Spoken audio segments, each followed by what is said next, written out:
शंकर आपली पत्नी सुनीता आणि 2 मुलांबरोबर गावात राहायचा. तो मोलमजुरीचं काम करायचा, पण त्याच्यातून एवढी कमाई होत नव्हती. सुनीता स्वेटर विणायचं काम करायची आणि त्या कामातून ती थोडेफार पैसे कमवायची. तुम्ही काळजी करू नका, आता थंडी सुरू झालीये, मला थोडीफार स्वेटरची ऑर्डर तर नक्कीच मिळेल. मग त्या कामातून निदान घर खर्चाचे पैसे तरी मी नक्कीच कमवू शकेन. तुम्ही आधी ते सावकाराचं कर्ज मिटवायचं बघा, ते सगळ्यात जास्त महत्वाचं आहे. हा, त्याचाच तर विचार करून राहिलोय. व्याज पण वाढत चाललंय. जेवढे काही पैसे कमवतो सगळं कर्जातच जातंय. शंकर जे काही पैसे कमवत होता ते कर्जफेडीमध्ये जायचे. त्यामुळे सुनीता स्वेटर विणायचं काम करायची. सुनीता खूप छान स्वेटर विणायची. वेगळ्या वेगळ्या डिझाईनचे स्वेटर, कानटोप्या, सॉक्स हे सगळं तिला खूप छान विणायला यायचं. पण गावात असल्यामुळे तिला या कामाचे पैसे जास्त मिळत नव्हते. गावातले लोक आपल्या हिशोबानेच तिला या स्वेटरचे पैसे द्यायचे. सुनीता, 150 रुपये तर तू खूपच सांगतेस बाई. साधा तर स्वेटर बनवायचाय, 50 रुपये घे. याच्यापेक्षा जास्त मी नाही देऊ शकणार. अहो पण ताई, लोकर किती महाग झालीये. तुम्ही तर लोकरीचे पैसे पण देत नाहीयेत. हे घे, 70 रुपये ठेव. यापेक्षा जास्त मी नाही देणार. नाहीतर राहू दे, तुझ्याकडेच ठेवते स्वेटर. सुनीता पैसे घेऊन घरी येते. शंकर बिचारा काळजीत होता. तो सुनीताला म्हणतो, सुनीता, सामान बांधायला लाग. मोहनचा फोन आला होता. त्यांनी शहरात बोलून ठेवले. फॅक्टरीमध्ये 10,000 रुपये महिना मिळेल. बाकी आपण बघून घेऊ. इथं तर कधी काम मिळतं कधी नाही. ठीक आहे, जसं तुम्हाला वाटेल तसं. पण माझं जरा स्वेटर विणायचं काम बाकी राहिलंय. त्यांचे मी आगाऊ पैसे घेतलेत. मग काही हरकत नाही, ते तू तिकडं बी कर. कुणी ना कुणीतरी गावाला येतच असतंय, त्यांच्या बरोबर पाठवू. आणि मग शंकर आपल्या परिवाराला शंकर, 2,500 रुपयात यापेक्षा चांगली रूम नाही मिळणार. बाकी तुला सेटल व्हायला थोडा वेळ लागेल, नंतर होईल सगळं व्यवस्थित. आता तू इथं बरोबर आहेस, मग मला कसली काळजी. आणि सुनीता आणि पोरं बी वहिनींबरोबर इथं राहतील, मग काळजी करायचं काय गरजच नाही. शंकर फॅक्टरीमध्ये कामाला लागतो. सुनीता ही स्वेटरच्या कामात बिझी राहते. एक दिवस सुनीता घराबाहेर बसून स्वेटर विणत होती. तेव्हाच मोहनची बायको गायत्री तिथे येते. अरे सुनीता, हे काय, तू स्वेटर विणतेस? हा, तिकडं गावात राहत होते तेव्हा विणून 4 पैसे तरी हातात यायचे. हे स्वेटर करायचं बाकी होतं. कोणी आलं तर त्यांच्याबरोबर गावात पाठवून देईन. आगाऊ पैसे घेतलेत ना. तेव्हाच एक बाई तिथे येते. तुमच्यापैकी सुनीता कोण आहे ज्या स्वेटर विणायचं काम करतात? मीच आहे की सुनीता. मीच स्वेटर विणायचं काम करते. माझी बहीण रश्मी माधापूरमध्ये राहते. तुम्ही माधापूरमधून आलायत ना? रश्मी मला सांगत होती की तुम्ही शहरात राहायला आलायत आणि स्वेटर विणायचं काम करता म्हणून. माझ्या नंडेला मुलगी झालीये, म्हणून मला तिच्यासाठी स्वेटर हवा आहे. लहान मुलांसाठी आपण बनवलेले स्वेटरच छान असतात, पण इथे शहरात मला स्वेटर बनवणारी कोणीच भेटली नाही. मग तेव्हा मला रश्मीने तुमच्याबद्दल सांगितलं. असं होय, तुम्ही रश्मिताईंच्या बहीण? हा, तर त्यांच्या पोरांसाठी बी माझ्याकडूनच गावातून स्वेटर घ्यायच्या. एक स्वेटर त्यांचा आत्ताच बनवत होते बघा. तो तयार झाला की त्यांना गावाकडे पाठवून देईन. तुम्हाला कसा पाहिजे स्वेटर तुम्ही मला सांगा, आणि लोकरीचा कलर कुठला पाहिजे ते बघा, नाहीतर मी माझ्या आवडीचा आणीन. लोकर बिकर बद्दल मला तरी जास्त काही कळत नाही. तुम्ही तुम्हाला जसा हवा तसा घेऊन या. फक्त चांगल्या क्वालिटीची आणि मऊ असलेली आणा. लहान मुलांसाठी बनवायचंय, त्याच्यामुळे मऊ सूत असलेलंच चांगलं राहील, म्हणजे त्यांना टोचणार नाही. तुम्ही माझ्यासाठी 3 सेट तयार करा. त्याचे जे काही पैसे होतील ना ते मी तुम्हाला देईन. ती बाई सुनीताला 3 स्वेटर बनवण्याची ऑर्डर देते आणि तिथून निघून जाते. तेव्हा तिथे शंकरही येतो. त्याच्या दोन्ही हातांना लागलेलं होतं आणि तो बिचारा कणहत होता. अहो, हे काय झालं? तुमच्या हाताला काय लागलं? हे भाऊजींना तर डॉक्टरांकडे घेऊन जायला पाहिजे. इथे जवळच आहेत डॉक्टर. चला आपण तिकडेच जाऊयात. गायत्री बरोबर बोलतीये. चला वहिनी, चल शंकर. सुनीता शंकरला घेऊन मोहन आणि गायत्री बरोबर डॉक्टरकडे जाते. मशीनवर काम केल्यामुळे यांच्या हातांना सूज आलीये. याआधी त्यांनी कधी मशीनवर काम केलंय का? नाही डॉक्टर साहेब, गावात तर मोलमजुरीचं आणि शेतीचंच थोडंफार काम करायचो. इथं पहिल्यांदाच आलोय. आता 1च महिना झालाय हे काम करून. अच्छा, यामुळेच असं झालंय. आता पुढचे 2 महिने मशीनवर काम अजिबात करू नका, नाहीतर ही सूज जर वाढली तर त्याचा तुम्हाला खूप त्रास होऊ शकतो. पण डॉक्टर साहेब, मी जर काम केलं नाही तर खूप अडचण होईल आमची. आणि आराम केला नाही तर शरीरही त्रास देऊ शकतो तुम्हाला. त्यामुळे कमीत कमी 2 महिने तरी आराम करा आणि मग त्यानंतर मशीनच्या ऐवजी तुम्ही दुसरं काहीतरी काम बघा. शंकर शहरात आला होता कारण त्याला इथे काम करून गावातल्या सावकाराचं कर्ज फेडायचं होतं. पण इथे येऊन ही वेगळीच अडचण निर्माण झाली. काही दिवसांनी सुनीताने त्या बाईचे 3 सेट तयार करून दिले. हे स्वेटर तर तुम्ही खूपच छान तयार केलेत. माझ्या नंडेला सुद्धा तुमचे स्वेटर खूप आवडले. त्या विचारत होत्या की तुम्ही मोठ्या लोकांचे पण स्वेटर बनवता का? होय, मी बनवून देईन. आणि अजून कोणी विचारलं तर त्यांना पण सांगा तसं, म्हणजे मला 4 पैसे पण मिळतील. काय झालं, तू जरा काळजीत दिसतीयस? अहो, गावातून शहरात आलो होतो की जरा काम मिळेल म्हणून, पण इथं येऊन तर ह्यांची तब्येतच बिघडली बघा. डॉक्टरांनी त्यांना 2 महिने आराम करायला सांगितलंय आणि त्याच्यानंतर बी मशीनवर काम करायला नाही म्हटले. त्यामुळे विचार करत होते की जरा स्वेटरचं काम मिळालं तर माझा घर खर्च तरी निघेल निदान. आता थंडी पण सुरू झालीये, त्यामुळे कुणाला बनवायचे असतील स्वेटर तर मला सांगा. हो हो, मी आमच्या शेजारच्यांना सुद्धा सांगते, तू काळजी करू नकोस. ती बाई सुनीताला पैसे देऊन तिथून निघून जाते आणि आपल्या काही मैत्रिणींना सुनीताच्या स्वेटरबद्दल सांगते. सुनीताला हळूहळू स्वेटरचं काम मिळू लागतं. ताईसाहेब, माझं लोकरीचं दुकान आहे. माझ्याकडे शहरातली बरीच लोक लोकर घ्यायला येतात. बऱ्याच वेळेला ते मला घरी तयार केलेल्या स्वेटर बद्दल पण विचारतात. जर तुम्ही माझ्यासाठी स्वेटर बनवून द्यायचं काम केलं तर मी तुम्हाला चांगले पैसे देऊ शकतो त्याचे. हो चालतंय की, तुम्ही सांगा किती स्वेटर बनवायचे ते. काही छोट्या मुलांचे, काही लेडीज आणि जेंट्सचे. मी तुम्हाला त्याची लिस्ट बनवून देतो. दुकानातल्या मुलाला ती लिस्ट घेऊन पाठवून देतो. सुनीताचं स्वेटर विणायचं काम आता वाढतं. तिला आता चांगले पैसेही मिळू लागले होते.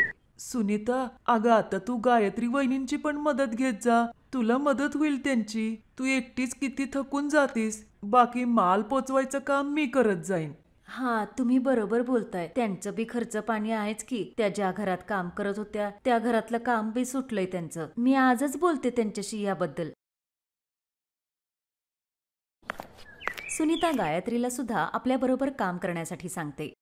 तू खूप चांगली आहेस सुनीता. माझी स्वतःची हिंमतच होत नव्हती तुला हे विचारण्यासाठी. मला वाटलं तू मला तुझ्याबरोबर काम करू देशील की नाही. नाही गायत्री वहिनी, असं काही नाहीये. मोहन भाऊजी पण तर आम्हाला विश्वासावरच इथं घेऊन आले होते ना. मग शहरात आपल्याला एकमेकींशिवाय दुसरं आहे तरी कोण. तुम्ही आजच माझ्याबरोबर हे काम सुरू करा. तुमचेही 4 पैसे सुटतील तेवढेच. त्या दिवसापासून गायत्री सुद्धा सुनीता बरोबर स्वेटर विणायचं काम करू लागली. हळूहळू सुनीताने अजून काही बायकांना आपल्या या कामासाठी आपल्याबरोबर घेतलं आणि भाड्याने एक दुकानही घेतलं. सुनीताने कधीच विचार केला नव्हता की तिचं स्वेटरचं काम एवढं वाढेल. हळूहळू सुनीताची खूप छान प्रगती झाली आणि आता तिला त्या शहराबरोबरच आजूबाजूच्या शहरातून सुद्धा स्वेटरच्या ऑर्डर येऊ लागल्या. शहरात राहून शेवटी एका गरीब स्वेटरवालीने स्वतःच्या पायावर हिमतीने उभं राहून दाखवलं. मोहन, गायत्री वहिनी, मी तर माझी हिंमतच हारून बसलो होतो, पण सुनीताने सगळं सांभाळून घेतलं. आता गावातल्या सावकाराचं 1 रुपयाचं कर्ज बी नाहीये आपल्यावर. सगळं सुनीताने फेडून टाकलं. तुम्ही बरोबर बोलताय शंकर भाऊजी. आज सुनीता वहिनींमुळे तुमच्या मुलांबरोबरच माझी पोरं पण शाळेत जायला लागलीयेत. नाहीतर ह्यांच्या एकट्यांच्या कमाईतून एवढं शक्य झालं नसतं. पोरांना एवढ्या चांगल्या शाळेत मी शिकायला पण घालू शकले नसते. पण आज ते स्वप्न पूर्ण झालं. हे सगळं बोलणं ऐकून सुनीता हसू लागते. आज तिच्या चेहऱ्यावर खूप मोठं समाधान होतं, कारण ती खूप मेहनतीने कष्टाने इथपर्यंत पोहोचली होती. ओहो, तुम्हाला इथे येऊन पण झोपायचंच आहे का? बाहेर सगळं किती सुंदर नजारा आहे. चला ना आपण फिरून येऊयात. सुगंधा, थोडा वेळ झोपू दे ना.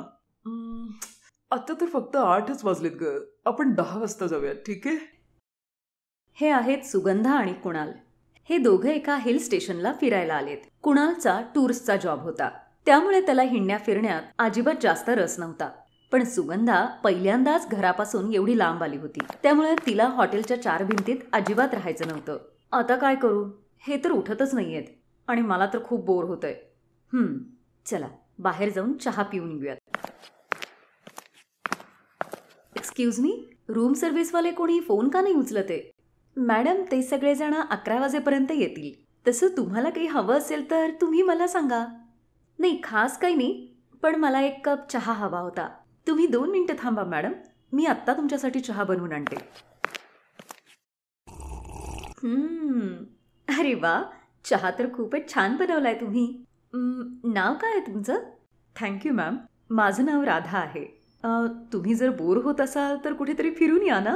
इथे तर खूप ठिकाणं आहेत फिरण्यासारखी. हो, फिरायला तर जायचंय, पण माझा नवरा अजूनही झोपलाय. मॅम, तुम्ही अजिबात काळजी करू नका. मी माझं इथलं काम संपवते, मग तुम्ही माझ्याबरोबर चला फिरायला. काय, तुझ्याबरोबर? पण माझा नवरा, तुम्ही त्यांना विचारा. ते जर हो म्हणाले जायला तर जाऊया, नाहीतर राहू दे. ठीक आहे, मी त्यांना विचारून तुला सांगते. नाही थांब, मी येतो तुझ्याबरोबर. अशी एकटी कोणाबरोबर जाऊ नकोस. मग तुम्ही लवकर चला, राधाचं काम आत्ता संपेलच. कुणाल आणि संध्या राधाबरोबर फिरायला निघाले. राधा त्यांना खूप ठिकाणी घेऊन गेली. पूर्ण दिवस कसा गेला हे त्यांना कळालंच नाही. अरे बास करा यार आता. मी आता अजून नाही चालू शकत. मी आता टॅक्सी बोलवतो, आपण परत हॉटेलवर जाऊयात. आणि राधा, तुम्हाला कुठे सोडायचंय? नाही नाही साहेब, इथून माझं घर जवळच आहे. मी जाईन माझी मी. नाही राधा, आम्ही तुला तुझ्या घरापर्यंत सोडतो. तू चल आमच्या बरोबर. काही वेळातच टॅक्सी तिथे आली आणि मग हे तिघेही जण राधाच्या घराच्या दिशेने निघाले. बास मॅडम, गाडी इथेच थांबवा. अगं, पण तुझं घर कुठे आहे? ते बघा, तिथे समोरच आहे. राधाने ज्या दिशेला बोट दाखवलं तिथे एक तुटलेल्या छप्परचं घर होतं आणि जुन्या कॉटवर एक म्हातारी आजी झोपलेली होती. जवळच मातीची एक चूल होती आणि काही जुनी भांडीही होती. तू इथे राहतेस राधा? हो मॅडम, जे आहे ते आहे. आणि त्या कोण आहेत?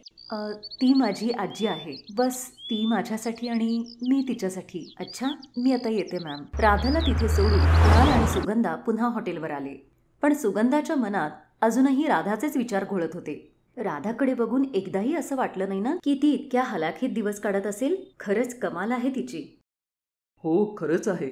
तू असं कर, रोज तिच्याबरोबर कुठेतरी फिरून येत जा. असंही माझा ऑफिसचा प्रोजेक्ट इथं चालू आहे, त्यामुळे मला तिथेही वेळ द्यावा लागेल. तेवढेच आपल्याला जास्त पैसेही मिळतील. ठीक आहे, याच बहाण्याने त्या बिचारीची थोडीफार मदतही करता येईल. राधालाही सुगंधाला फिरवण्यामध्ये काही अडचण नव्हती आणि सुगंधालाही राधाची सोबत खूप आवडायची. आणि त्याचबरोबर राधाकडे आणखीन एक गोष्ट होती जी सुगंधाला खूप आवडायची. अगं राधा, मला एक सांग की तू ही बॅग कुठून घेतलीयस? याचं डिझाईन मला खूप आवडलंय. अशीच एक मला पण घेऊन दे ना. चला तर मग, मी तुम्हाला इथल्या सगळ्यात मोठ्या बाजारात घेऊन जाते. तिथे तुम्हाला एकसे बडकर एक बॅग मिळतील मॅम. अच्छा, ठीक आहे, तर मग आपण जाऊया आता. राधा सुगंधाला बाजारात घेऊन गेली जिथे लेडीज पर्सची खूप सारी दुकानं होती. सुगंधाने जवळपास सगळ्या दुकानांमध्ये जाऊन पर्स पाहिल्या, पण कुठूनच तिने काही खरेदी केलं नाही. नाही राधा, मला या बॅग नाही आवडल्या. मला तुझीच ही बॅग आवडलीये. तू मला तिथेच घेऊन चल ना जिथून तू ही बॅग घेतलीयस. मॅडम, ही बॅग मी कुठून खरेदी नाही केलेली आहे. मी स्वतःच ती बनवलेली आहे. काय काय सांगतेस तू राधा? खरंच ही बॅग तू बनवलेली आहेस? अगं पण कशी? माझी आई माझ्या जन्माच्या वेळीच मला सोडून गेली. तिने मला कधी पाहिलंच नाही. पण माझ्या आजीने मला तिची एक ओढणी दिली होती. मला त्या ओढणीला कायम माझ्याजवळ ठेवायचं होतं, म्हणून मी त्या ओढणीची अशी बॅग बनवली. पण अगं, तू याची शिलाई कशी काय केलीस? तू हे काम कुठे शिकलीयस का? हो, माझ्या आजीकडून शिकलीये मॅम. काही वर्षांपूर्वी माझ्या बाबांचंही या बाजारामध्ये लेडीज बॅगचं एक दुकान होतं. माझी आजी अशा बॅग शिवून द्यायची आणि माझे बाबा त्या बॅग विकायचे. पण एक दिवस आमच्या दुकानाला आग लागली आणि सगळं संपून गेलं. माझे बाबाही नाही राहिले त्यात आणि आजी तर कॉटवरच पडून आहे. नशीब हे चांगलं झालं की हॉटेलवाल्यांनी मला काम तरी दिलं, नाहीतर माहित नाही आमचं कसं झालं असतं. ही सगळी कहाणी सांगताना राधाच्या डोळ्यात पाणी आलं, पण सुगंधाचे डोळे आश्चर्याने चमकत होते. बास बास राधा, आता अशी नाराज होऊ नको. तुला कल्पनाही नाही की तुझ्यात किती कलागुण आहेत. मी खरंच सांगते, तुझ्या या बॅगेला कोणीही कस्टमर अगदी हसत हसत खरेदी करेल. तू असं कर, हे हॉटेलचं काम सोडून दे आणि अशा सुंदर सुंदर लेडीज बॅग बनवून तू विकायला सुरुवात कर. मग तू बघच सगळं कसं बदलून जाईल. मॅम, हा विचार तर मी खूप वर्षांपासून करतेय, पण हे सगळं इतकं सोपं नाहीये. ही बॅग तर बनली कारण आईची ओढणी माझ्याजवळ होती. फक्त एक सुई धागाच खरेदी करावा लागला मला. पण यापेक्षा जास्त काही खरेदी करण्याची माझी तरी परिस्थिती नाहीये. हॉटेलमध्ये काम करून केवळ 2 वेळचं पोटाची भूकच भागवू शकते मी. यापेक्षा जास्त काही करण्याची अपेक्षाच नाही करू शकत. सुगंधा त्यावेळी राधाला काहीच बोलली नाही, पण मनातल्या मनात मात्र तिने राधाची मदत करण्याचा निर्णय घेतला होता. हॉटेलमध्ये परत आल्यानंतर सुगंधाने कुणालला सगळं काही सांगितलं आणि खूप मोठ्या आशेने ती कुणालकडे बघत राहिली.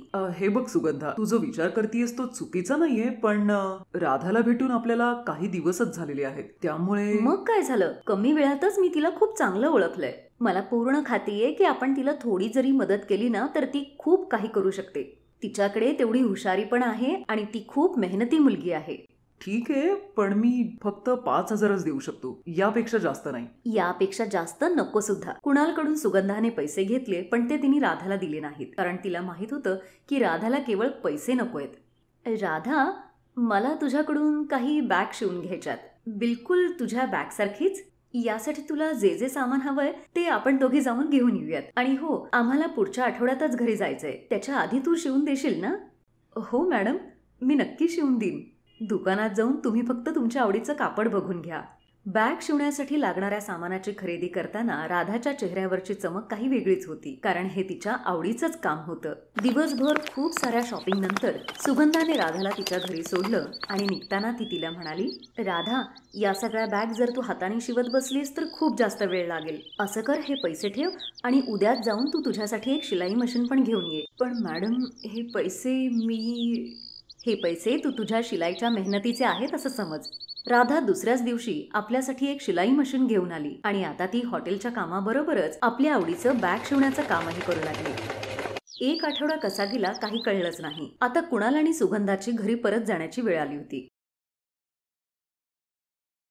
मॅडम, या सगळ्या तुमच्या बॅग्स प्लीज एकदा तुम्ही नीट बघून घ्या. जर काही बदल करायचे असतील तर मी आत्ता घरी जाऊन तुम्हाला ते करून आणून देते. नाही, त्याची काही गरज नाही पडणार राधा. तू या बॅग सगळ्या इथे ठेव आणि ऐक, आम्ही आज संध्याकाळी 6 वाजता इथून निघतोय. मला बाय करायला तर येशील ना? हो मॅडम, नक्की येईन. बघता बघता संध्याकाळ झाली. कुणाल आणि सुगंधा निघायला तयारच होते तेवढ्यातच राधा तिथे पळत पळत आली. मॅडम, सॉरी, मला थोडा वेळ झाला इथे यायला. हे घ्या, हे बॅग माझी आठवण म्हणून कायम तुम्ही तुमच्याजवळ ठेवा. असं म्हणून राधाने एक लेडीज बॅग सुगंधाकडे दिली. ती बॅग अगदी सेम तशीच होती जी राधाने आपल्या आईच्या ओढणीपासून बनवली होती. ही तर तुझी आहे ना? नाही मॅडम, ती बघा, माझी बॅग तिथे आहे. ही बॅग मी खास तुमच्यासाठी केलीये. सगळं खूप इझी होतं, फक्त हे कापड मिळायला मला जरा वेळ लागला. सुगंधा आणि कुणाल एकमेकांकडे बघून हसू लागले आणि मग सुगंधाने आपल्या बॅगमधून नोटांचं एक बंडल काढलं आणि ते राधाकडे देत ती म्हणाली, हे घे राधा, हे पैसे ठेव. मॅडम, एवढे सगळे पैसे? नाही, तुम्ही ऑलरेडी मला शिलाई मशीनसाठी खूप जास्त पैसे दिलेत. आता मी तुमच्याकडून काहीच पैसे घेणार नाही. हे पैसे तुला घ्यावेच लागतील राधा, कारण ही तुझी पहिली कमाई आहे. म्हणजे मला काही कळालं नाही मॅडम. अगं, तू बनवलेल्या सगळ्या लेडीज बॅग विकल्या गेल्या आहेत आणि त्याही अगदी चांगल्या किमतीला. हे त्याचेच पैसे आहेत. काय? पण असं कसं काय मॅम? त्या तर तुम्ही तुमच्यासाठी बनवल्या होत्या ना? हो, पण त्या विकण्यासाठीच होत्या. मी एका ऑनलाईन सेलिंग ॲपमध्ये तू तयार केलेल्या बॅगचे फोटो टाकले होते आणि मला जशी खात्री होती तसंच अवघ्या काही वेळातच तू तयार केलेल्या सगळ्या बॅग विकल्या गेल्या. सगळ्यांनी ऑनलाईन पेमेंटही केलं मला. आता फक्त बॅगची डिलिव्हरी करायची बाकी आहे. राधा, आता सुरुवात झालीये. बस आता फक्त तुला मेहनत करायची आहे. या पैशातून तू सगळ्यात आधी एक छान मोबाईल फोन घे, म्हणजे आपण दोघी मिळून या बिझनेसला अजून जास्त वाढवूया. सुगंधा बोलतच राहिली आणि राधा अगदी सुन्न होऊन ऐकत होती. हे सगळं तिच्यासाठी एक स्वप्नवत होतं जे खरं होत होतं. शुद्धीवर येताच तिने सुगंधापुढे हात जोडले आणि सुगंधाने तिला अगदी प्रेमाने आपल्या जवळ घेतलं. त्यानंतर सुगंधा कुणालबरोबर तिथून निघून गेली. पण जाताना ती राधाला एक हिंमत देऊन गेली, ज्या हिमतीवर राधा आता आपली सगळी स्वप्न पूर्ण करू शकत होती. Best buddies. हॅलो मित्रांनो, हा व्हिडिओ पाहिल्याबद्दल धन्यवाद. जर तुम्हाला हा व्हिडिओ आवडला असेल तर कृपया लाईक, सबस्क्राईब आणि कमेंट नक्की करा. आणि हो, शेअर करायला पण विसरू नका. अजून असेच मजेदार व्हिडिओ पाहण्यासाठी खाली दिलेल्या घंटीला दाबा. बघत रहा बेस्ट बडीज.